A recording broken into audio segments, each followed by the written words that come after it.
Welcome to the Courage Barbell Unlimited podcast with your host, legendary powerlifter and strength athlete, Chad Ikes. For most, the journey of strength starts in the gym, but should inevitably expand through all aspects of life. Join us as we discuss all things strength. Now, here's your host, Chad Ikes. All right, we're back again. I have another great guest. And this is our take two. Like this says how nice a guest she is. I don't even know how long we went the other time. I think we went an hour and a half. It was like an hour. We had a little connection miss, and I looked down and I'm like, oh my God, like I didn't record any of that. And she was so cool about it. So today we're talking with legendary Jennifer Thompson, who has just, I don't know how you could be in powerlifting and not know that name. Well, thank you. Thanks for having me on. And it's, we're all human. And honestly, I told you that's not the first time that's happened to me. I actually did one with, I think his name was Denny something. He was from England. I can't remember his name now, but he had a pretty successful podcast. And the same thing happened where we did the whole thing. And then he went, yeah, I didn't record any of that. It's okay. It just means this one's going to be better because we practiced once. Yeah, now we have practice, yes. So I know we had, from the last podcast, I'm going to try to remind people or not miss out stuff we had before, but we actually ended up kind of starting about the same time. Yeah. When was your first competition? It was 1999. And I did my first bench meet in 97 and my first three lift meet in 99. So, yeah, how old were you when you did your first competition? I think I was 26 or 27. And what do you remember your bench in that first one? My bench was, I think it was 205 or 215, maybe. I don't know, it was so long ago. I have a picture of it. But you weighed, because we talked, you're pretty much always been around 130-ish. Yeah, it was the weight class was, the USA powerlifting went right back to the original weight classes not too long ago. So it's been all over the place. My weight class has changed like 3 different times. So now it's back to the original, which is 60 kilograms, 132. Actually, I tried, when I knew they were going down, you have to have a choice. You got 132 or you got 148.8 or 149, so it's kind of a big jump. So I thought, I used to cut down to 60 kilograms. I did it for probably the first 7 or 8 years I lifted. So at the Virginia Pro last year, I thought, well, I'm going to try to get down to 60, see how we do. It was bad. I can't do that weight anymore. I cut for my very first competition. I think I had to cut 3 pounds to get down to 275s. And I was like, yeah, that sucked. And that was only a couple pounds. People that cut more. I'm like, that's I know, horrible. Right? I went, so wait, there's a division where I can just be as heavy as I want and it doesn't even matter. I'm like, yeah, that's for me. Well, I loved it because when they went up to 63, that was 138.8, which is my walk around weight, Right. So that was perfect for me. Yeah. And then they went back down. I'm like, oh, so now I'm in the 148.8s, but I'm walking around about 144 now. It's 20 years later, you're not going to be the same size than when you started, hopefully, if you're doing something right. So then let's kind of talk about how you got started in powerlifting. Well, I was a runner in high school. My dad was really into running. So I was a runner because it was something, that we could do together. And he always wanted a boy. So I was trying to be his boy, I think, because I was all into sports, so we would run. So I ran all through high school, did a little volleyball. And then I started doing road races with him when I was in college. But I moved when I left high school, I moved in with some friends in a rental house because I couldn't afford to go away to college. I couldn't afford to stay in a dorm. But I still wanted kind of that college experience of not being at home. And my dad was getting divorced. It was just a mess anyway. So I found some older friends and I moved into a house with them. There was 4 of us. It was 2 girls, 2 boys. And one of the roommates had a whole weight room. They had all pitched their money in to put a home gym, which, was, back then, we're talking about, I graduated in 91. 1991. So, they had like racquetball clubs and like a YMCA, but there really weren't like Gold's gyms, powerhouse gyms, any really gyms. So if you wanted to lift weights, you had to really buy your own. So one of my roommates and his buddies, we were talking about this before too. Like we still have some of that very same stuff in our gym now that we still use today. Mm-hmm. And it was, you would go to a store that sold the weights and they would have a display. And you would check out the display and look and see what you want. And then they would make you what you ordered. Like there wasn't like this mass produced stuff. Like it was like, so we still, and then one of his buddies works for Detroit Tool and Die. And so he made our squat rack and our dumbbell racks and our lap machine. So a lot of the stuff was handmade also. We still use it. Awesome. But anyway, yeah, I was running and they were down there. I could hear them down there like playing music really hard and they were having fun and cheering each other on at 5 o'clock every day. All these guys showed up to come work out in the basement downstairs. And they invited me every time, come on, Jen, come down, lift with us. And I was like a little too intimidated to do it. Back then girls didn't lift weights and I was very insecure and just kind of very meek.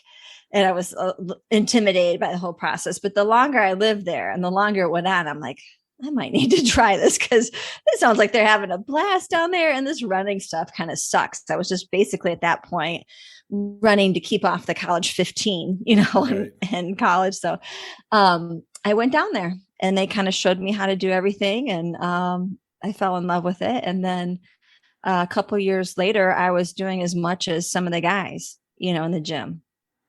And so I knew like I was doing something, I was getting strong. I could tell because I was a real skinny little girl. And so I was getting biceps, I was getting pecs, I was getting some shoulders, some legs. I was really excited. It was the first time I had any like shape to my body. Yeah. And the one guy did tell me if I lifted weights, I would get bigger boobs.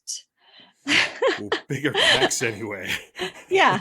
So he's like, it's the cheapest boob job you can ever get. So I started doing it, but like at that time, like we were saying before, like the internet wasn't really big. All you had was magazines to look at. So I didn't even know there was this thing called powerlifting. We had, they had figure, they had bodybuilding, they had fitness, which was like more like acrobatics with a, like a swimsuit show. And they had to do like a fitness routine thing. Which was it was very like gymnastics like yeah. And I had no gymnast bone in my body. I'm not bendy, I'm not coordinated, like I'm your typical power lifter. So we were on I ended up marrying the guy that started me, and one of my roommates ended up marrying him, and we were on Muscle Beach on Venice Beach, and we walked and we saw this bench press meet out on the beach, and I was like, I can do that, this looked like fun. And we went over to the table and just started talking to him, like, how do we get into this? What do we do? And I was like, benching the American record, just in training, when I looked it up, I was like, holy cow. So a year later, I entered my first one, Detroit Rock City, 1999. Yeah, I was going to say, like, you walk in and bench 200 pounds at roughly 130 pounds. That's pretty crazy. Yeah, but I only squatted 185. Squatting sucks. With the bench, you get to lay down. You have to lay down. You can relax. It's not as taxing, I think I still struggle with the squat. I mean, it's not bad, for my weight class. I can hit a little over 350, which, for a general person's pretty good. But it looks horrible when you compare it to my 327 bench press. It's a little bit lopsided. Yeah. My husband always says, you're not a bad squatter, you're just a really great bench presser. I would agree with that statement. Yeah, I would agree with that. Is that I think I read something like, is that like the highest like coefficient bench or something like that? Yeah, like the formula wise, it was the highest men or women forever. And then I'm not sure if it is anymore. Last year, what's his name? Adam, not Adam Amola, Adam, it's right in the tip of my tongue. He lifted in the Arnold bench press with me. Amendola, that's what it is. Amendola. I can't remember his Sounds first familiar, name. yeah. Anyway, I think he broke it by like a point at the bench press.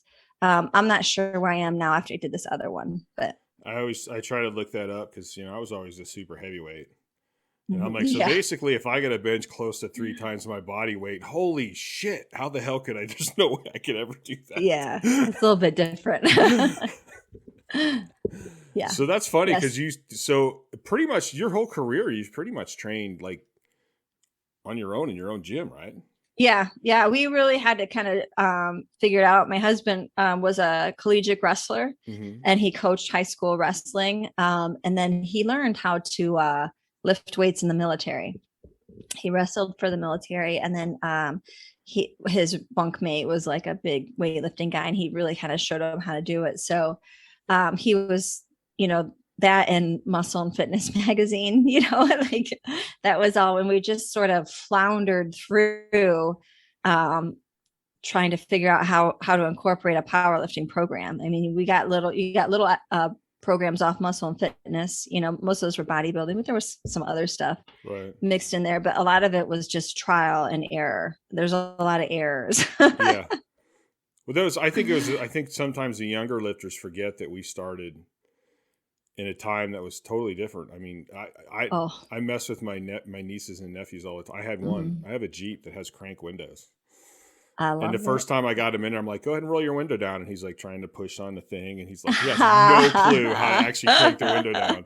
And I'm like, we didn't have the internet. Like, you tried to find books. And like some of the actual powerlifting book was hard to find. So you had the bodybuilding stuff got popular in the 80s. So you had that. Yeah. And like you said, the gyms weren't existent. And it's funny you mentioned the one store because even in high school, like I would be driving around and I'd be like, oh, I'm going to go stop by the equipment store. And to me, that was like going to look at motorcycles or cars. Like I'm in there going, dreaming about the bench that I want and stuff that I could have. Yeah. And then I remember when I got my first bench, my dad got it for me for Christmas. Greatest Christmas present I ever got was a legitimate bench. Actually had me in tears. And my dad's like, yeah, the guy didn't have the standard bar. So he said he upgraded it to this Texas bar. And I'm like, cool, I don't know what that is, but that sounds cool. Yeah. And then later I found out, well, like, this is like a decent lifting bar. Like, so I was all stoked about that. Yeah. We have some of the same bars from the 80s, some of the same equipment from the 80s, and we have some newer stuff, but that stuff never goes bad, know? It never goes bad. And I mean, that's funny because I went to the URSA show once, which is the new equipment, all the new equipment from all over the world. And I went there for one of my sponsors, Muscle Milk, and then Muscle and Fitness. I was in an article, and I'm walking around and I'm going like, come on, some of this stuff is just ridiculous. It's like you people are just trying so hard to come up with something different when it's like the other stuff has been working for years. Yeah, that's how I feel about education. I've been a teacher for a long time, and they're always trying to get us to teach kids a new way to read or a new way to do math or a new this or a new program and it's like, quit messing with stuff that works. Like it's just, I've been a teacher for 27 years. Every time we implement a new program, it fails and we go back to the old stuff. Like, I'm like, just quit already. and especially like, and I could see where like in lifting, it's like, dude, there's a certain, like when you work with younger kids a lot, cause I know you have your powerlifting club, like there's no reason to get fancy. Like they're just starting, just teach them the basics. And like, you don't have to have crazy programs, like, and they're going to see great gains, probably better gains than if you try to like advance them to some level that they're not even at yet. For sure. Especially like my husband is, he's an ER physician. And so he's always talking to our boys and then, their friends, like, when you're a teenager in high school, a male teenager, you're like on natural steroids. Like, it's like you got it naturally. You don't even take them. You're just naturally like that. Yeah. And if you can have good form and stick with it and build the muscle mass, you'll continue to have that muscle mass the rest of your life. Yeah. If you take this one period in time and just really go after it. Yeah. And then stay consistent and basic. Stay consistent and healthy. We started our kids because, we have a home gym. So they've been, it was almost like a jungle gym to them forever. Mm-hmm. When we work out, they would climb all over the squat rack and jump up and down in the bands. And, just as we were trying to get our workout in, they were just, playing. And eventually, they naturally wanted to get into it. But when they were 12, we told them, like just body weight stuff, just doing push-ups and pull-ups and sit-ups and maybe some dumbbell curls. And when they got closer to 14, we started implementing squat, bench, and deadlift, into there, but they could only do 8s to 10 and have to be perfect for them like every single time. Yeah. And because they started so young and on such a strict, just very basic, all they did was come in and squat, bench, and deadlift 3 sets of 8 every single one. They had to do it right before they could go up, and their form is like, it's just spot on. It never changes. It never varies. It's something so second nature now that there's not ever really that thought to try to cheat and get it extra, you know? I actually, so they're lucky. like that. I think that's actually really a good way to approach it. It's like here, especially at this, and this might not even be bad for some older lifters. Like as soon as your technique fails, that's it. You're done. Like if you can't keep in the right position, you're done. We have a saying in our gym. It's better to miss correctly than get it incorrectly. It's just better to miss it correctly. I would completely because if you get it incorrectly, we're like, that doesn't count. You didn't do it right. I've had some of my clients where they like miss a lift and are like, bummed out. And I go, no, this is awesome. Like you missed it in perfect form. Right. I go, now we can actually kind of start pushing it a little bit because I can trust that you're not going to completely get out. Like, I don't mind that you missed it. I think it's awesome you were stayed in position. And so know that like if I don't get this in perfect form, I'm not going to get it. So I'm not going to get out of position. I spent a lot of time because I have 2 high school weight training classes, and especially like when we get to deadlifts, I'm always super careful because you could really mess stuff up with that. And so if they start pulling and they can't get it, I make them put it down. I'm like, stop right there. But then you can start showing them what you need to do when you're getting stuck, how you stay long, how you throw your hips through, where you throw your knees out if you're sumo. And so those are all teachable moments, those fails, because once you get to where you can fail correctly, then you can start getting to like the advanced powerlifting of like, okay, just tweak it and do this, or just do that. Or at this point, throw your chin up and your hips will come through. So it is great if they can fail with informed, because then you can start talking about this is what you do when you get to this point. And then sometimes it's just too heavy, but you're better off putting it down than trying to wreck your back for one lift. Oh, definitely. Ask Ronnie Coleman, right? Yeah. And it really is. It's hard to teach young people, I think, that it's a long game. Because everybody wants it fast. And it's like, dude, you made 30 or 40 pounds on a lift a year. That's unbelievable. Like, that's awesome. We talk about Ronnie Coleman all the time. Like even my students and even everyone in my class. And he really messed up his back squatting in that squat suit. I can't remember. He was doubling. Do you remember? It was some ungodly number. Close to 8. He broke his back on the last one. Yeah. And he's been a disaster. Like since then, he's had like 8 zillion surgeries. He's still in constant pain. And so, even my kids today know who he is, which is saying something. That does say something. Because he's old school a while ago, but they know who he is. They'll see him on YouTube. And I use that as an example. I'm like, this is what happens when you don't put the weight down when you should. When you're in that moment where you shouldn't finish it, you just quit, because he wanted to go one more, and that one more messed up his back for the rest of his life. I feel so bad every time I see him on anything. I mean, what a amazing bodybuilder he was. He's actually a really, really nice guy too. Oh, I'm sure. I've seen his documentaries and everything with it, and they show his wife and his kids. And the one I watched, he had just finished, I think, his 10th back surgery or something. And you just feel for him, how he has to go through this life of pain, constant pain. Can't walk real well, but he's still in there lifting, Well, I think that's where too, because I'm 50 now, be 51 soon. And really, I don't have joint problems. I mean, almost all of my injuries have been just muscle tears and stuff. But when I got into powerlifting, like I quickly learned I didn't know enough, and I started trying to learn as much as I could. And I got really into technique. Yeah.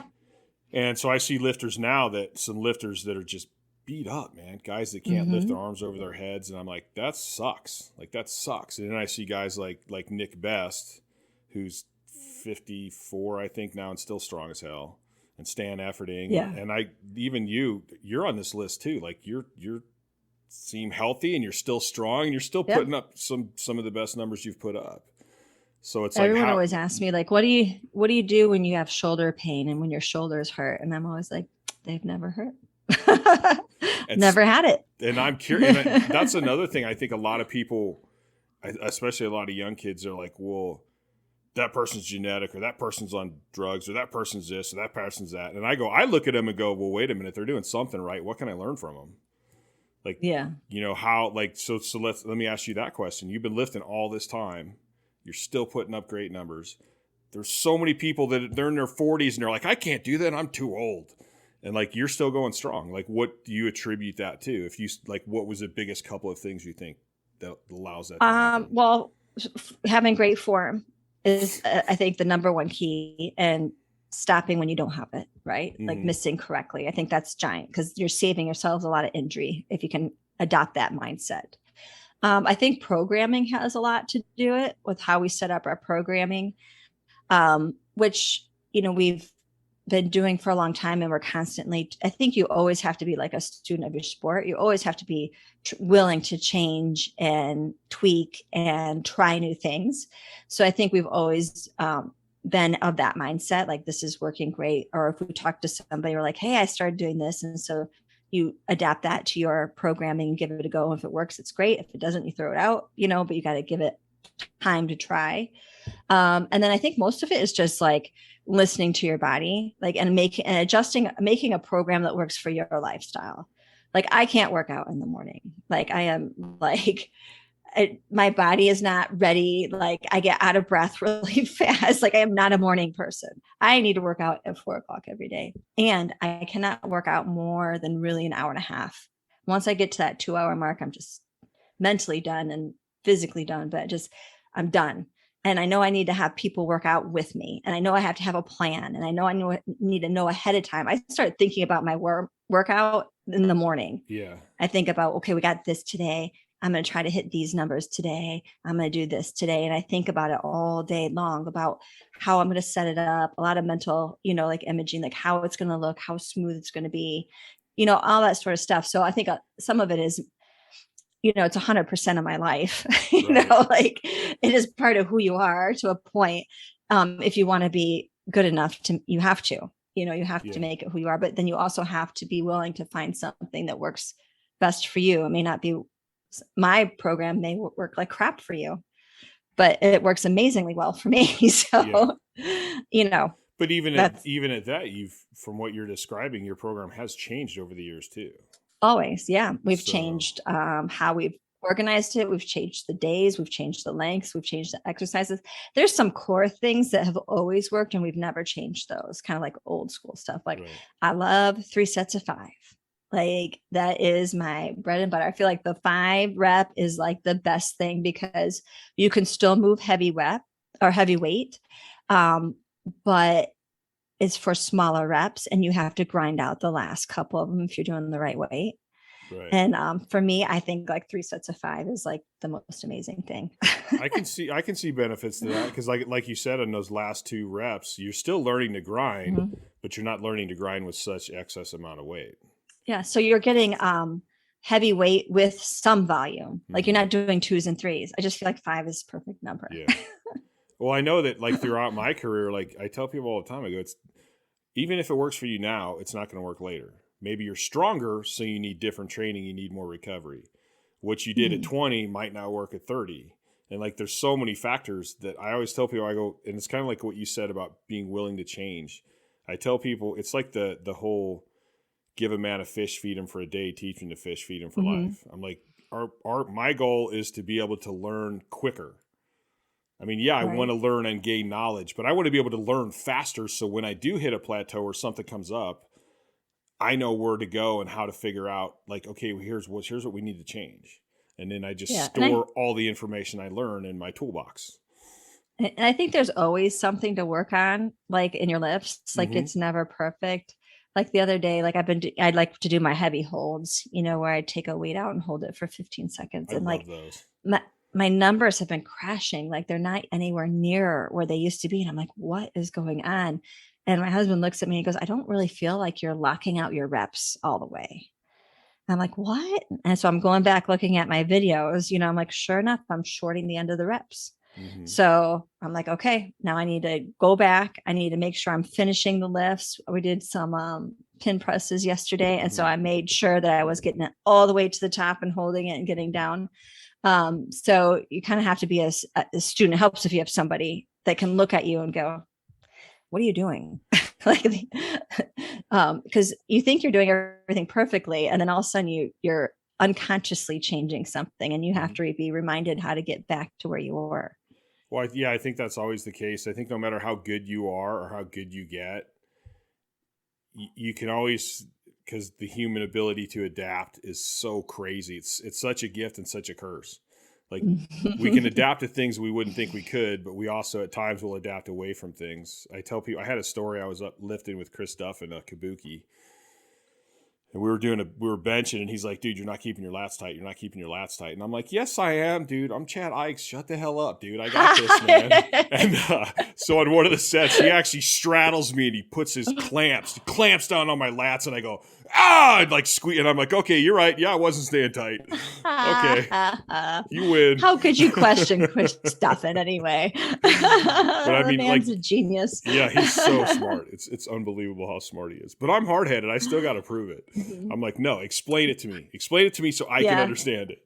Yeah, well, even when like Donovan was like, you're not, I'm like, you're full of shit. I'm totally locking those out, Mm-hmm. And I go back and I'm like, oh, I do have little soft arms there. That's where video's a really good thing helpful. For that. Oh yeah. I remember when I first started with my team, and this is back when like you didn't have a camera in your phone all the time. Mm-hmm. And they're like, you're not sitting back enough. You're not. I go, I'm sitting back fine. You guys don't know what the hell you're talking about. And that's it. I'm bringing the camera in next time. Uh-huh. Camera, video it, look at it, and go, son of a bitch. You guys are right. Crap. Yeah. It is funny how like when you lift, you have a certain perception in your mind of what it looks like. Mm-hmm. But then if you see it on video, they don't match sometimes. Yeah, no, you know what I mean? It feels a certain way, like especially with squats. I'm like, that was so deep. And then I will go back to the video. I'm like, I didn't even hit parallel. I'm like, how? It felt like I sunk it like 5 inches. And you're like, how many squats have I done in my life? How do I not know that? I know. Some days they feel that way. I don't know. I tell people, I do some online training too, and I tell my clients, I'm like, I need to see video, and you need to be watching your videos. Mm-hmm. to help always get that connection. And I go, even when I was at my best, like I had guys that would travel with me, and they would always, I'm like, don't remind me of a whole bunch of things. Like I'm at the competition, just remind me of 1 or 2 things, that maybe I'm not doing as good as I could be doing. But there was always something. Like everyone I know, it was always like, we're human, Yeah. It does help like to have someone to yell out like keywords. Like Donovan will always yell, like one of our words we always say is take down. So it's to take the bar down as quickly as possible with control, and then he'll say throw, throw with your lats. And then our last one is pinkies, squeeze your pinkies around the bar, so keywords. Cause when you're out there on the platform doing it, you're just like, your brain's clear and you're like, what? There's lights, there's people yelling.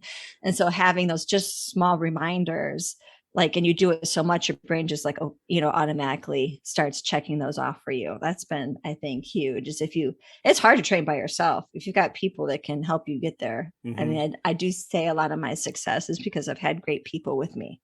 I completely agree with that. I say that all when I was competing, and it was, dude, my team's every bit as important as what I did. Because without them, I would not have been that good, without a doubt. No, it's hard. Like we usually have about 5 or 6 of us lifting out, at one time together. And every once in a while schedules will fall where it's just Donovan and I, or even every once in a while I'll have to lift by myself, and it sucks.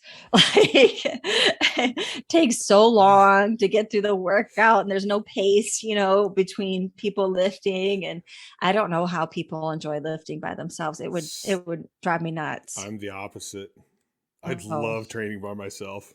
No. I go way harder. I get done way faster. But that's how I grew up. Like, that's how I started. Yeah. I That's all you actually had. had my best friend trained with me in high school, and I actually kicked him out after a month because he wouldn't put. I had everything exactly where it needed to be, Mhm. and Yeah. and I go, "That's it, dude. You're driving me nuts. Like, we're best friends, and we can do everything, but train together." But I not go, this. "Can't do that. Can't hack it." Well, you need to make sure they're positives. They're additive to the workout, not negative. Yeah, yeah. For That's sure. interesting, though. So you've pretty much. I honestly, linear periodization has never been my fun type of training. I tried it Mhm. before, but that's but like I tell people all the time, I go, there isn't one. There's And not. you said it earlier, like, you got to find what works for you. Yeah. And And I guess you would probably call ours, but but it's a very like modified version, yeah, of that. I guess maybe at its bones it is, but we mess around with it a lot with just different variations and things like that. So, well, I think one of the biggest things I always had problems with in linear periodization is I have, like, if I did a 12-week like cycle going into the competition, I would be like, okay, well, what if I get sick? Well, what if something happens? Do I just skip that session? What happens with the next session? Do I jump to the other stuff? And, mhm. like, if I wouldn't have messed up, and we had a really good conversation about this before, but I messed up We and didn't hit did. record button. So, and I remember you said some really cool stuff that I went, wow, that actually changes my thinking on linear Mhm. periodization. Because you weren't so stressed out about, we got to get the same thing. It was like, hey, if something Mhm. happens in the day, or if the training's not right, well, then we're just going to adjust. Yeah. Yeah, we do that. We like with the linear periodization, like we always look at like, okay, these are the numbers we want to end at. Mm-hmm. Right. So I pick out where I want to end my squat and my bench and my deadlift and various exercises. And then I just work the numbers down to the beginning. So we should start around here. And if we start here, we should end about here. But life's not perfect, Yeah. So if you get sick or there's just, I don't know, who knows what happens. But usually if I were sick, I would probably look at the workout that we were supposed to do and I'd start way lower and try to work myself up as high as I could go. And then, sometimes I call them bad brain days. If you have like just your mentally just not there and you can't get yourself in the program. Like I had a bad deadlift day the other day. I was warming up for sumo deadlifts and like my hips are flying up. I'm not building pressure. Like it is all over the place. Like my hip feels a little wonky today. And so I'm like, well, screw it. I just threw that out the window, went to conventional lifts, worked up as much as I could for sets, threw in some wagon wheels, threw a different pull down that I hadn't done before and some strict curls and just, had a fun but very different. And when you mix up your workout like that, there's no expectations of what you can do. Like there's no stress of trying to hit these numbers that day. So you end up probably going way past what you thought you could do and having an amazing workout and still working the muscle groups that you were intending to work out anyway. So it's not like you didn't get stronger that day. It was just a little bit in a different way. So I mix it up when I have to. Like I stick with the plan overall, but every once in a while that day comes up and you're like, this is not the day. And I'll look up Donovan and he's like, yeah, I'm tired. And I'm like, okay, well, we'll do an escalation workout today where we're going to work on our squat form and we're just going to work the sets from high to low and do a percentage based lift. And at the end, you're sore as crap and you worked on your form. You got a good squat day in, even though it wasn't what you planned. Well, I think like the main takeaway of what you just said is, like, remember what your goal for the day is. The goal for the day is to get stronger. Like, it doesn't have to be exactly the way you had it. If you're in there and you're stressing the muscles, you're going to get, and you recover, you're going to get stronger. Yeah. And if you're in a mental better headspace the next time, that's a win, Well, it's kind of like, it seems like you're really positive about going, hey, it's a bad day, whatever. Like, so we're going to adjust and do this. And then that sets you up to not stress about that session. Yeah. Like, I mean, a lot of guys I know with linear periodization, they'll have that one bad day and then they're like, shit, well, next week I got to go up to a more percentage. And like, they end up stressing themselves out for a week, which is affecting their recovery, which is just kind of like messing everything up. If I had something like that, if I had like a bad day where I didn't hit my numbers, I'd probably just try to repeat it the next week. Mm-hmm. And then maybe like on the last set if I was doing well and it was like everything was moving great, I'd probably like go up each set till I got to the number I intended to do in the first place. And those numbers aren't permanent. You know, you want to end on this number, but if you're not hitting it, then you adjust them down. Yeah. You know, it's fluid. You know, I always feel like it's like, you know, nutrition, like people that weigh their food out on scales to like the nearest gram, and they think if they had like too much ketchup, it's going to throw their diet off and they're going to get fat. Like your body's like way more resilient than that. Like have at it, you'll be okay. You know what's funny is because I do kind of like, I meal prep and I do kind of weigh stuff, but I'm like close enough. And the other day I did like, what is an ounce of rice? And like, I'm like, really, that's such a minute amount. Like, can that really, like, should I be stressing about this little bit of food? I think it'll be okay. You know, even if you have a cheat meal here and there, you'll be all right. You know, it's not going to completely throw everything down the shitter for one meal, you know? So I think you can kind of, I think people get too into that. And I think with training, it's the same thing. Like, that's where I like the fact where you go, hey, it's not the day, so let's do something else. And it kind of tricks your brain a little bit because you're still tired. You still feel good afterwards, but you don't really know what you did because you're like, well, I didn't have this exact percentage in this exact thing that I had to do. Some of my best like competition, like totals and stuff came after training sessions that weren't the best, you know, but I almost think like when you go into a competition and you're like, well, training wasn't great, we'll just see what we have for the day. You know, you take all that stress away and you just have fun. You don't worry about it. You end up having like the best day ever. I've heard that a lot. That's one of those, when I got bigger into powerlifting, I started to being around better and better athletes. I'm like, oh, I want to take all this knowledge in. So I'm always like, and I've always been kind of a people watcher anyway. So there's a lot of times I may just be hanging out in a conversation and I may not be saying much, but I'm listening to everything. And I have heard so many guys who had their best meets or some of their best lifts when something else was happening in life and they're just like, yeah, whatever, I got to go lift. Like it was just like, whatever, I got a meet coming up, and they weren't stressed about it. Yeah. I've always been like a crazy risk taker with my attempts and how I go after things, because in the end I feel like this is all for fun. Like there's very few people making like big money off this sport. You know, really you're there because you enjoy it. And I remember my last IPF Worlds was 2018, and I was starting to I'm having hip issues, and training, you know, didn't go great. And I remember I was at the meet and I missed my third squat, and I was in a tight competition. Like I was going against Sam Calhoun, and like, I mean, every pound counted, you know, and I missed it. And I was like, I think it's over now, because I needed those pounds, you know, I need everything I had to beat her. And then Donovan's looked at me and he's like, you don't know the rest of the way this meet's going to go. Let's go bench. So I benched, and I think I broke the world record in the bench. We were looking at the numbers. I always open my squat or my deadlift super light, because I feel like I only do 2 warm-ups before my deadlift, because I feel like I'm warmed up already, just squatted. And so I warm up like something ridiculous, like 50 pounds below like where my second is, you know? So I always open super light, and it always throws everyone off too, because they have no idea what I can do because I open up so light. And so we were looking at the numbers, and he goes, Donovan goes, I think we should just go for it on your second. Like, let's just make it like your third. Let's just go huge on the second. And then they'll all start worrying about where they're going to place and, you know, what's going to happen. And so like, I put in a deadlift I've never done before on my second lift at IPF Worlds, and I freaking pulled it. And then because that put me in first, everyone started working about second, and they stopped going after me. Yeah. So I ended up winning. Yeah. Because I went for it all on my second one.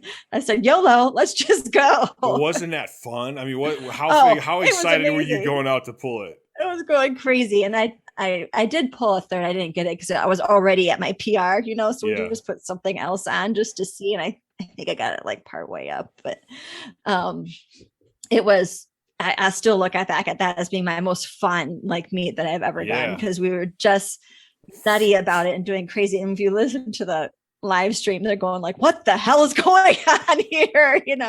And the other athletes didn't know how to respond to that, because they weren't willing to risk the miss. Yeah. Because if I would have missed, I think I would have got 5th.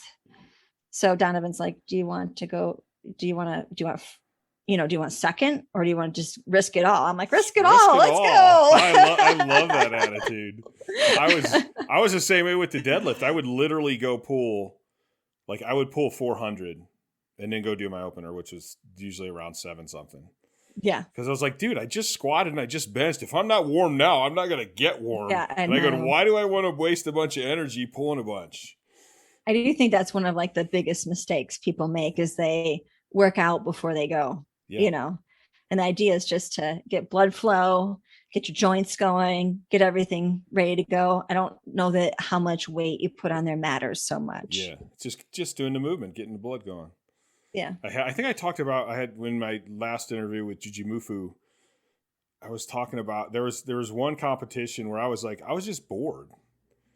And I did my first 2 and I think I missed them because they were high or something. Because I weighed in heavier than I thought and my gear was tighter.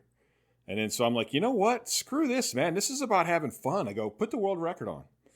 Yeah. And within 5 seconds of saying that, I just felt my face just go into this huge smile. And I was like, yeah, now we're doing something fun. We're not just rolling through some plan today. Let's do it. I've done openers that I had never done before. I assume you got the world record though. Because actually, no. No. I stood up with it pretty easy, but they called me on depth. Oh. And I was like, yeah, okay, whatever. All right. Still worth it. Wasn't going today. I don't care. I still lifted it. Because other times it did work. Mm-hmm. Like in my first WPO meet, I went for the bench world record on my 2nd attempt. Mm-hmm. And everybody's like, who is this? They didn't even know who I was. Yeah. And they're like, who is this guy? And I'm like, yeah, you'll see. Just shut up. You'll remember my name. Yeah. Let's go. But it's a little different in gear, because in gear it was like I would have all these other exercises doing conjugate, and it's like, okay, I know I'm stronger. Mm-hmm. So I don't mind opening with a weight that I've never done. I know I can do it. It didn't matter to me. That I think all comes down to mental toughness. Mm-hmm. I mean, there's certain people that I need to feel the weight in my hands. I need to do this, need to do that. But I feel like if you're mentally tough and confident, that shouldn't be a problem. Yeah. Just go get it. And that's the fun part for me. That was the physical strength was a byproduct of the mental strength. Mm-hmm. That's why I was never a great deadlifter. I always had a hip problem. I've never pulled in the competition after my 3rd or 4th competition where I didn't hurt. Mm-hmm. But it was like, well, if it gets heavy, I just let go. I'm like, what fun is that? Just let it go. No big deal. If I have a heavy bench and I mess something up, it's going to hurt. Yeah. We had these, when I was on the world team, we had these US coaches, and they had a particular way they wanted to do things. And it was all percentage based.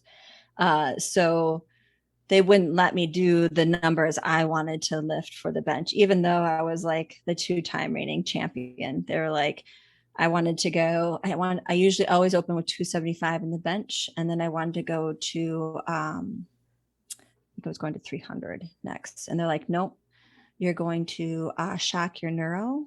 You can't do that number. You have to do it this way. Oh. And I'm like, and I remember my husband looking at him and she's the best one at this event in the whole world. Who are you to tell her how to pick her numbers? And they did. I had to lift their way, for every single lift. And even though I won, I had the worst total I'd had in 6 years. Yeah. Because they're like, you have to lift our way by this percentage-based lifting.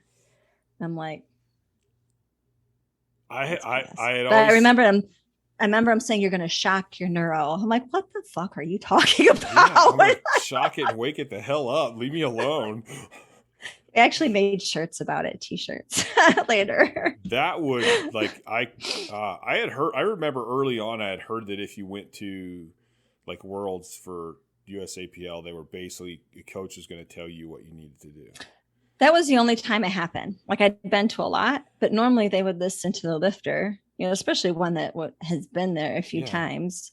I mean, because it's not like they're your coach. They're not watching your training. They're coaching you on one day. They Yeah. don't truly, even though they ask you to send some training videos or whatever. And then for me, I'm like, I mean, I think, they're the coach. They should have some say as far as numbers and like, what place you would get for team points. That's important. But to think that they would completely change the way you do your attempt picking because they don't like the way you do it. I had a problem with that. Yeah, I would. Like you're there because you obviously know what you're doing. Well, and the worst part is you're paying for it. You're paying for it. Yeah. I'm like, if you were paying me to do this, well, then that might be a different story, but I paid myself. It's almost like, well, I have my own coach with me. So if they wouldn't have hired you to come, then I could have maybe got some help paying for my flight. So that was the only bad experience. Had all the other times they were very good about listening to you and giving suggestions and maybe saying, well, if you do this will, they're looking at the board and they're saying this would put you here and maybe you should try to go there. But they always usually they let the lifter have the final, say on what they wanted, unless it was something like crazy. But, that's so. That was just that how many world championships have you won? 4 in the classic powerlifting, and then I have 4 in the equip bench and 3 in the raw bench. Wow! So 11 total if you're counting them all together. I had after I finished the raw bench. That's when we had kids, so I skipped a few of the world championships after that because it was too hard when you have babies. So I missed a few of those during those years while I was being a mama. So you don't wear gear anymore then, do you? Not at all. Nope. I never liked it, actually. It was just all there was. You didn't have to. Like, you could not wear it. You would be giving away hundreds of pounds to your competitors. So I did do it. I think I did. I'm so sorry. I think I did till 2008 maybe or something like that. I know those first bench shirts were freaking horrible. Oh, they're like, I think we had they're like EHP, ZP, QR or something. They just kept adding numbers onto them. I'm like, well, what's the difference other than more letters? I mean, yeah, I just never liked it. I mean, they were, they hurt. I'm kind of claustrophobic, and those things. Oh man, like I couldn't wait to get that shirt off. No, I had like a yearly doctor's appointment one time after I finished lifting in gear, and I had the bruises across my hips, the bruises across my arms, and asking questions about your husband, like, how's your relationship? She handed me some battered women packets. I was trying to sit there explaining to her, no, I did this myself. I did this on purpose. And I don't think she still believed me, even though I was trying to explain that this is not what it looks like. Yeah, there wasn't even, because like I people have asked me why I didn't train raw or compete raw. And I'm like, there really wasn't raw back then. No. It was like you could do regular, which was single ply, or you could do multiply depending on which federation you did. And it was like the WPO got huge, and that's where all the biggest, strongest guys were. So that's what I did. Mm-hmm. That was it. And thank God, there was one thing from going from single ply to double ply is now I could do an open back shirt, which was so much better. Seriously hated that single ply stuff. But I always wore mine loose too. Like I never had, I mean, at my second WPO, I actually put my briefs and suit and everything on by myself. Oh my gosh, those squat suits. Nobody did at that time. No, I'd take my strap and hang it from the squat bar, and I'd get in it and I'd hang and I'd wiggle my feet and wiggle my hips and try to shimmy down into that thing. And I can remember just thinking, like, this is comical. Like, what the hell? Somebody walked in, they'd be like, what are you doing? I remember too, I used to always go, I'm so tired now. Like, what if I didn't waste all this energy trying to get into this gear? Yeah. And that was kind of when I went, a little looser is not a bad thing for me. Mm-hmm. Yeah. And it was just, I mean, it's very technical. I mean, you really have to, and especially now it's a dying part, I think, of our sport. There's very fewer and fewer people that understand the equipment and how to use it. It's not something you can just take out, throw on, and go for it. You really need to have some sort of background on how you wear it, how you put it on, how you sit into it. I actually thought you could do that. So my first squat suit, I was living with my brother, and we had all my equipment in his garage. And I like, okay, I got this new squat suit. I'm going to put it on. And my brother's like, well, should we put it on now? I go, no, I'm going to warm up to like 500 or 600 and then I'll just throw it on. I almost killed myself. It threw me so forward. And I don't even know. Yeah. I don't know how I didn't end up smashed underneath that weight. Oh my God, that's horrible. I was like, well, that was kind of stupid. Well, at least you had your brother there. Stupid way of doing it by yourself. I thought, well, if you just squat the same, you just throw the suit on and you can squat more. No big deal. Yeah. No. Not the case. Yeah, we have a help coach for Midland University out of Nebraska for collegiate nationals. They're the reigning champs, I think, for the last 4 years in a row. And they have raw and equipped, and they basically kind of look at their team, and those kids that aren't as competitive raw, they put into the equipment. And they got it down. Like, they have a full-on team, and they all work together, and they know how to put the stuff down. And I'm back there for a couple hours throwing on bench shirts and all that sort of stuff. But the way they got it down and how they move in this well-oiled machine is pretty impressive, to see these young kids doing that. I think I think there's I've always described it like drag racing. Like, you have regular stock, you have pro stock, you have top fuel, you have funny cars. So I've always saw powerlifting that way, and I know what somebody lifts in, and I know what numbers are good, and I respect all kinds of lifting, so it never really bothered me much. Well, it's not easy. It's not an easy thing to do. I mean, yeah, it helps you give you bigger numbers, but I mean, you have to know how to use it and put it on and get it on and get it down and get it up. I mean, there is a technique to it. I almost wonder too if people don't have if there's not a mental disposition where, like, you'll probably be better as a raw lifter, or you probably be better as a geared lifter, and you might be better as a double ply lifter.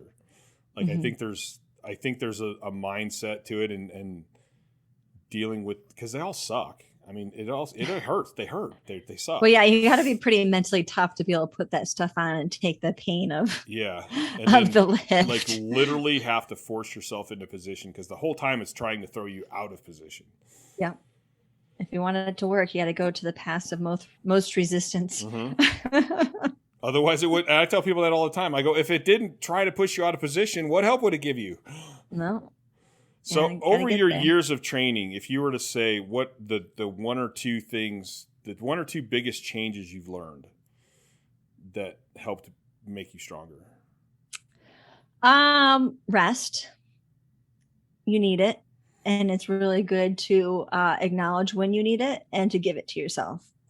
I think that's kind of one of the biggest things. I was definitely a person that would just go, thinking I just needed to go harder and stronger and for longer. And eventually that crashes and burns. So I think listening to your body and giving the rest, or maybe working around parts that are tired, I think that's been big for longevity. And then kind of like what I said before, is just always being a learner and always being willing to change and adapt and try new things. But again, you can only do that if you're healthy. I think the rest thing's the interesting one to me. And when I was interviewing J.M. Blakely not long ago, one of the things he said, he goes, almost every lifter could get better if they would just take one more day of rest. Yeah. And I'm like, I think that's probably true. But I have that in our gym for a school. Like, we have weight training class, and then they all leave and train more, like, after school. And then we'll have max out days, and they don't understand why they're not getting stronger. I'm like, it's because you're never resting. And so I'll be like, our next max out day is this day. I do not want you to work out 3 days prior. And so they'll do that, and then they'll hit massive numbers, like, on the max out day. And I'm like, you can't always lift on a tired, fatigued body. You have to give yourself time to repair. If you're not giving yourself the time to repair, you just can't ask that to so much of it. I think I look back, that's probably like my best advice for everybody is like training has to equal recovery. And if it doesn't, you're not going to get stronger. Mm-hmm. And I know I look back at my past a lot to see what I can learn to pass on to other people and myself. And I look back to my bodybuilding, when I had bodybuilding magazines, I don't remember ever reading an article about recovery. I remember articles about really training programs. And then I remember watching, I'm going to write an article one day whether Pumping Iron was the greatest movie for me to watch or the worst movie for me to watch. Because as a kid, my takeaway was, oh my God, I got to squat till I fall down. I have to do everything crazy. I got to go all the time. And then when I rewatch it now and I'm like, wait a minute. They're laying on the freaking beach. They're throwing a football at the football field. Yeah. How often are these guys like really training hard? Yeah. People are always surprised. They're like they think you work out all the time. I'm like, no, I work out 4 times a week, for about an hour and a half. That's it. And if you think about your entire day, that's not a whole lot. Not very much time. I hate it when people say I don't have time to do that. Well, you had time to lay on your couch and watch a movie. So and my training sessions are shorter than your movie. Yeah. I know. We just recently went from like an 8-day training cycle to a 7-day. So we always trained 4 days a week, but we were doing 2 on, 1 off, 2 on, 1 off for some more rest. But then that just wasn't vibing well with our lifestyle, with our family and all the stuff we got going on. So we went to a straight 7-day cycle. And so we found like we can't do the workout we were doing on an 8-day on a 7. We just can't. Like it was fatiguing. Like I wasn't getting any stronger. I could tell I was getting overtrained. So we took our like accessory day and we changed it. So like we do 1 major exercise for 3 sets. And then we do 1 AMRAP exercise of the accessories and we're done. And it's kind of like a Dorian Yates kind of thing. Yeah, maybe like an hour or so, but you just know like after you get like whether it's board presses or pin presses or something like that. So you do your 3 sets and then you just pick an exercise, AMRAP it, and you're done. Yeah. And my bench skyrocketed like at this age, like cause I was hitting 320, something like that. And then I hit the 327.5 and I smoked it. I should have went for 330 or 332. I was pissed at myself, but I had no idea I got that much stronger at my age. We're happy if we PR a couple of pounds more, even 1 pound. I'll even take half a pound. Well, not only your age, but at your level.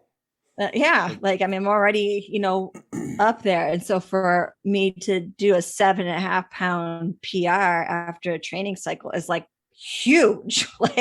So I'm like, well, we did something right there. And to emphasize what you said earlier about never stop learning, never stop trying new things.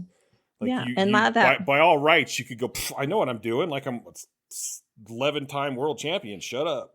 But you're not. Yeah. You're still learning. You're still willing to talk about it and try new things. Oh, yeah. And a lot of that was just listening. Like, I'm like, I don't know if it's my age or just in general what we were doing. I'm like, I can't get through this like this. Like, we're halfway through and I'm like, oh, I'm just drained and I'm not recovering in time for the next workout. So, those are all signs something's got to change, and it was very dramatic what we did. I wasn't sure that was going to work. I was like, well, okay, let's give it a go. I think unfortunately, a lot of people may recognize that same thing and they're like, oh, well, I got to train more, which makes absolutely no sense whatsoever. But coming from a blue collar upbringing, I kind of understand where that comes from because I've done it. I do too. But it's like when you stop and think, you're like, okay, wait a minute. If I'm getting weaker, what makes me think more is going to work? Right. Like less is it doesn't. It just keeps going down. We did. I've done it. When I first started doing conjugate, I did basically a West Side template. Mm-hmm. And first of all, I was clean, which it definitely has. It's hard to do that clean. It has some impact. And everybody on my team, like every 4th week, we would go to shit. Yeah. And I'm like, okay, so wait a minute. Like I researched this program. It made sense.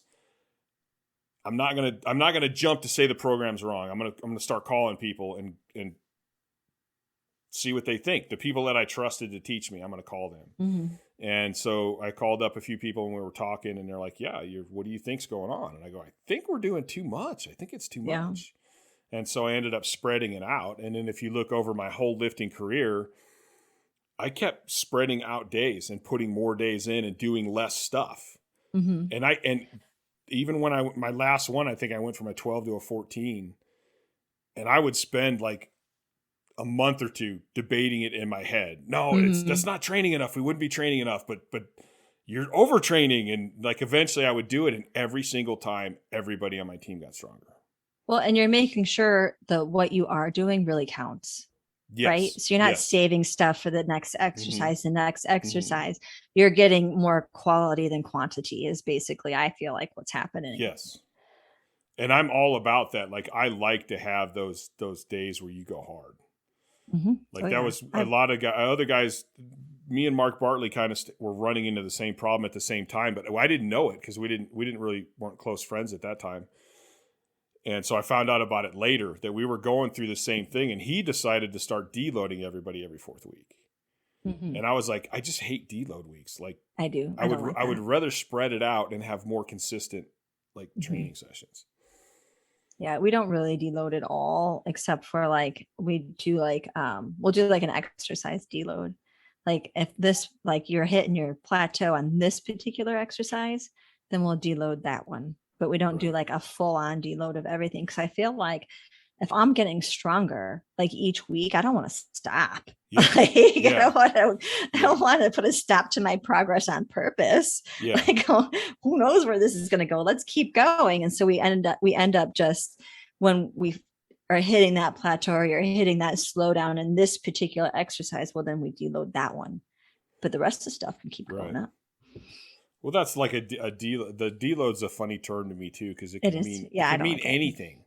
Yeah. So like a lot of people hear deload and they think, I'm doing nothing. And I'm like, well, for me, that's not a deload. A deload is coming in and lightening everything up. That's rest, or taking doing a break. less exercises. Yeah. Yeah.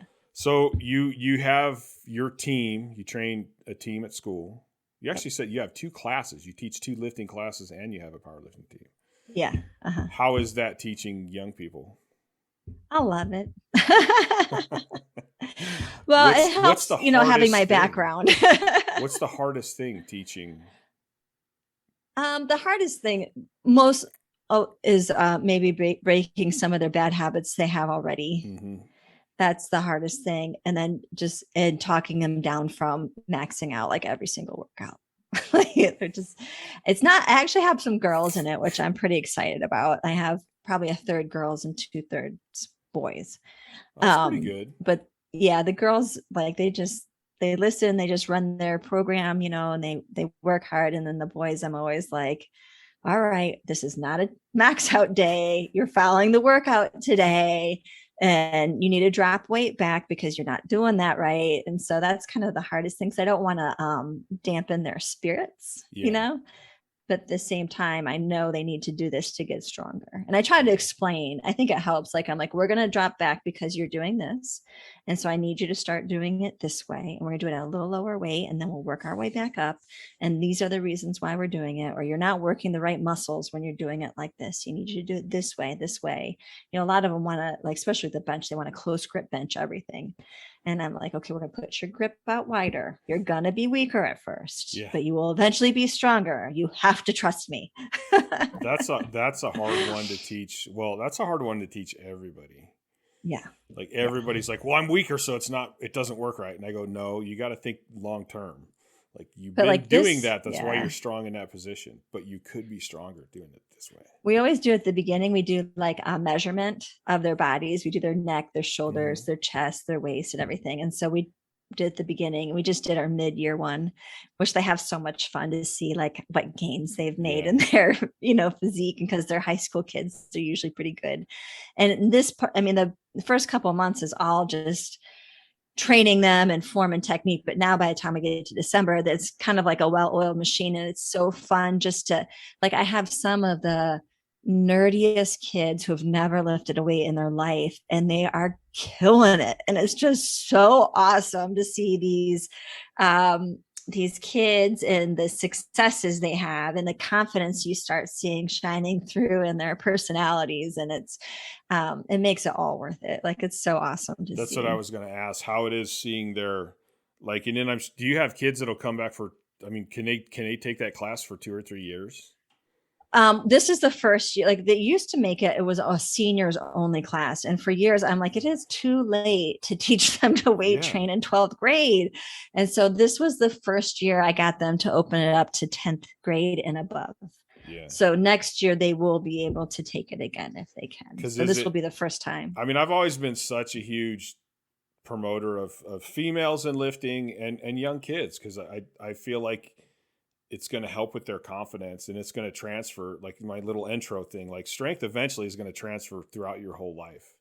And do you see amazing. A big difference in personalities through like a year some of these kids are problem kids and they become not a problem anymore, or they start doing better in school. Like, even their academics start going up because they've built this confidence and they're feeling success and they're feeling supportive. So it kind of bums me out when people just think, oh, it's just a gym class, it's just a weight training class, it's just elective where you don't have to do a lot of work.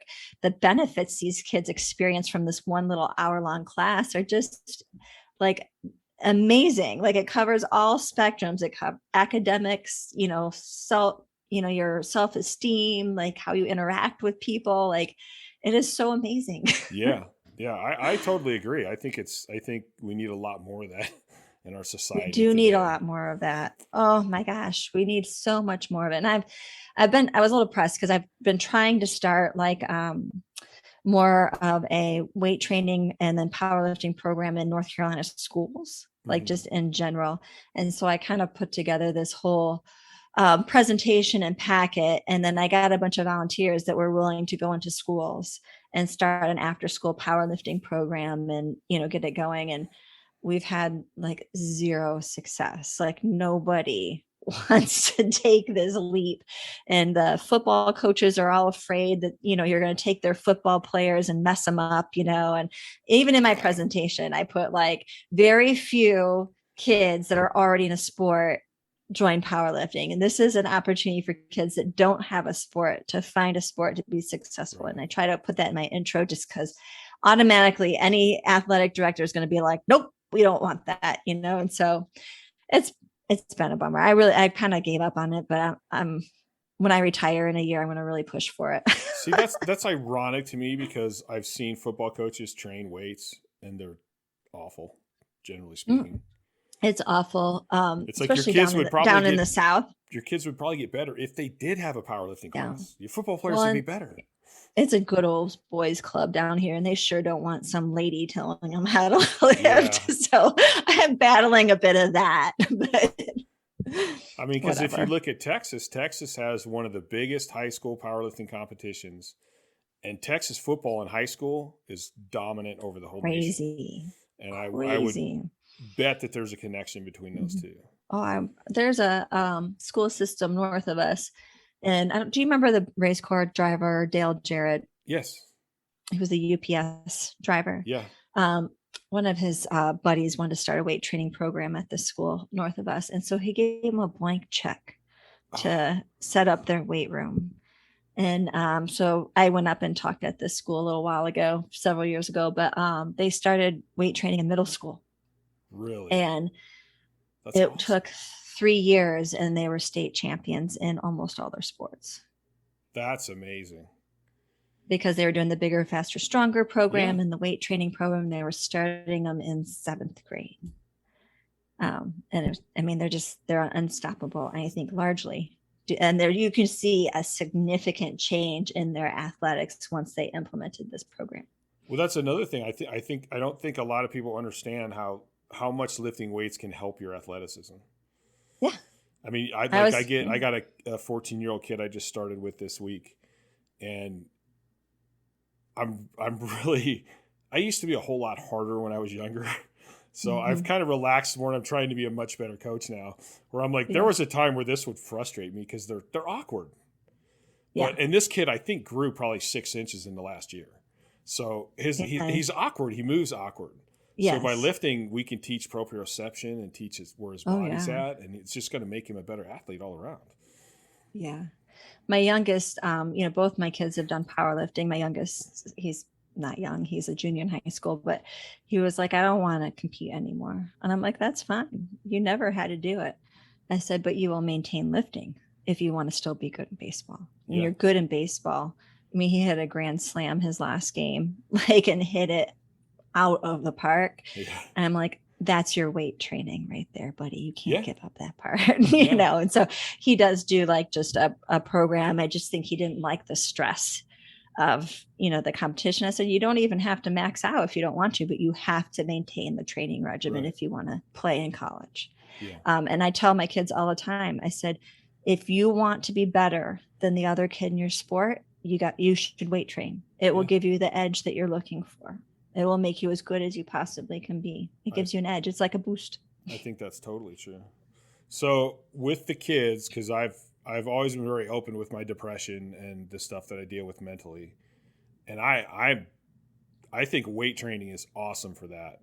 Mm-hmm. But I also think there's a limit. Like when guys start overtraining, it can actually exacerbate the problems. It can be depressing when things aren't going right. It messes your central nervous system up and just takes you to bad places. I've had a few crying sessions before. I know from experience that's the truth. But I think it's great for young people, and especially with the depression rates going up in this country, and especially since COVID. Like, if they could promote that in schools and get help people with some coping stuff for that. Yeah. And get them in training. I think the thing that sounds cool about your classes too is I think it sounds like it's a team atmosphere too. So for the kids that have never had a team atmosphere, aren't really athletic, they can come in there and they got guys handing off and spotting and cheering for them. Yeah. And I think that's a huge thing for depression in high school kids too. Yeah. I have one of my kids is autistic, and when he's out there lifting, the strongest guy in the gym's lifting off for him, and they're cheering and yelling for him. And it doesn't matter what size you are, and I really try to infuse that in them from the get-go. I try to build this team building atmosphere and this camaraderie, by example and by encouraging to do it.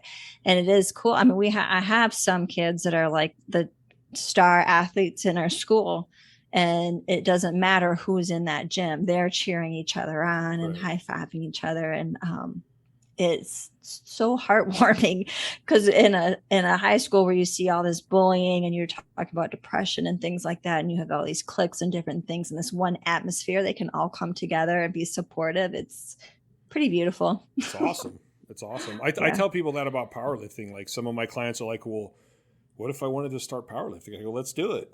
I go, let's find a competition. And they're like, but I'm not good enough. And I go, no, you don't understand. If you go to the competition and as soon as people find out it's your first competition, nobody gives a shit. Everybody's cheering for you. They're like, dude, that's a PR because you've never done it. And I've been to so many competitions where it doesn't matter. If you hit a PR, it's a PR.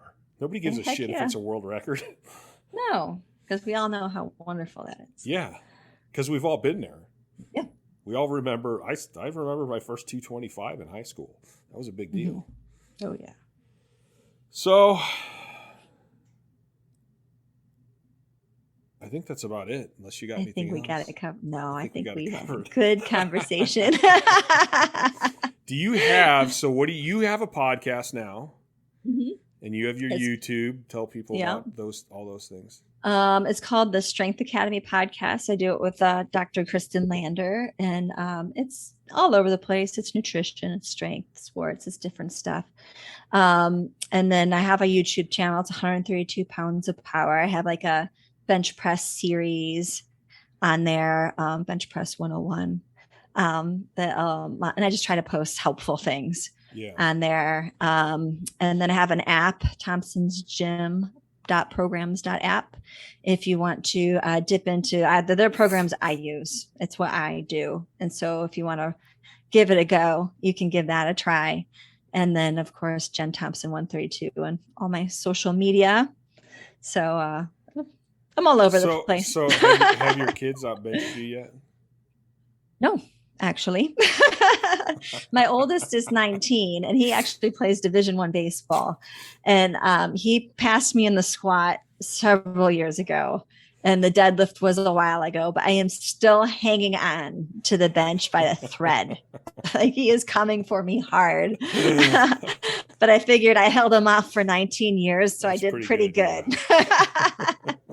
So we'll see. We'll see if he keeps going, but he's pretty motivated to try to beat his mama. So I would be, yeah, I could see that.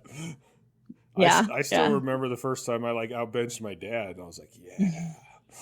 Yeah, they haven't got that far yet, but but I mean, it is, we said powerlifting is just a longevity sport. So if you're willing to put in the time, I mean, my kids started lifting way before I did, so they should be able to hit, numbers well past mine and my husband's few years, down the road here. So that'll be good to see, but you got to make it hard for them. You can't make it easy. Hell no. That builds character. That's right. If you trained easy all the time, you wouldn't get stronger either. Totally. Jennifer, I totally thank you for coming on. Thank you for coming on twice because I forgot to hit the record button. You're so welcome. I truly enjoyed it. And I'm glad you decided to do this podcast. I've enjoyed listening to it, and we can't wait to have you on our show. Awesome. I definitely want to be on. That'd be fun. All right. Sounds good. Thank you, everybody, for listening. And my stuff is chadikes.com, couragebarbell.com, Chad Ikes on Instagram. I don't know. I say that stuff. It annoys me saying that stuff, but I guess that's all part of it. So until next time.